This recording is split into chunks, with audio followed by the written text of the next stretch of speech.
కుబేరుల సంపద మరింత పెరిగిపోతోంది. విద్యుత్ కార్ల కంపెనీ టెస్లా, స్పేస్ ఎక్స్ల అధినేత ఎలాన్ మస్క్ సంపద 2027 నాటికి $1,00,000 కోట్లకు చేరనుంది. ఇదే జరిగితే ప్రపంచ చరిత్రలో తొలి ట్రిలియనీర్గా ఎలాన్ మస్క్ రికార్డు సృష్టిస్తారు. ప్రస్తుత డాలర్ రూపాయి మార్కం రేటు ప్రకారం ఆయన సంపద విలువ 83.96 లక్షల కోట్లకు సమానం.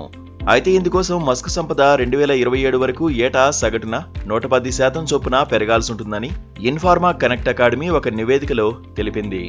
మస్క్ ఇప్పటికే $27,700 కోట్ల సంపద, అంటే సుమారు 19.89 లక్షల కోట్ల సంపదతో ప్రపంచంలోనే అత్యంత సంపన్నుడిగా కొనసాగుతున్నారు. మన దేశానికి చెందిన ప్రముఖ పారిశ్రామికవేత్తలు గౌతమ్ అదానీ, ముఖేష్ అంబానీ కూడా ఈ స్థాయికి చేరేందుకు పోటీ పడుతున్నారు.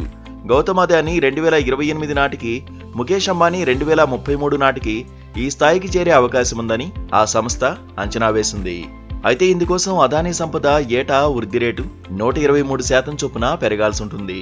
గౌతమ్ అదానీ ప్రస్తుతం $10,000 కోట్ల, అంటే 8.39 లక్షల కోట్ల సంపదతో ప్రపంచ కుబేరుల్లో 13వ స్థానంలో ఉన్నారు. ముఖేష్ అంబానీ $11,100 కోట్ల, అంటే 9.32 లక్షల కోట్ల సంపదతో ప్రస్తుతం ఆసియాలో అత్యంత సంపన్నుడిగా ఉన్నారు. ఇక 2035 కల్లా అంబానీ నేతృత్వంలోని రిలయన్స్ ఇండస్ట్రీస్ కంపెనీ షేర్ల మార్కెట్ విలువ కూడా $1,00,000 కోట్ల స్థాయికి చేరి ఆ స్థాయికి చేరిన తొలి భారత కంపెనీగా రికార్డు సృష్టించనుందని తెలిపింది. ఎలాన్ మస్క్, గౌతమ్ అదానీ, ముఖేష్ అంబానీతో పాటు మరికొంతమంది ప్రపంచ పారిశ్రామికవేత్తలు కూడా వెనక ముందుగా ట్రిలియనీర్ల జాబితాలో చేరే అవకాశముందని ఇన్ఫార్మా కనెక్ట్ అకాడమీ తెలిపింది.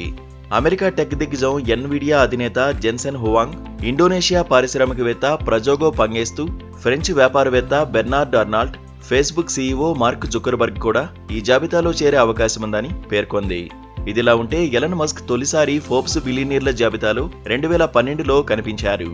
అప్పుడు ఆయన ఆస్తి $2 బిలియన్ల. 2021లో తొలిసారి ఆయన ప్రపంచ కుబేరుల్లో బెజోస్ను వెనక్కి నెట్టి ఫస్ట్ ప్లేస్లో నిలిచాడు. 2022 డిసెంబర్లో ఆయన కొన్నాళ్లు ఆ స్థానాన్ని కోల్పోయారు. మళ్లీ 6 నెలల తర్వాత ఫస్ట్ ప్లేస్ కొట్టేశాడు.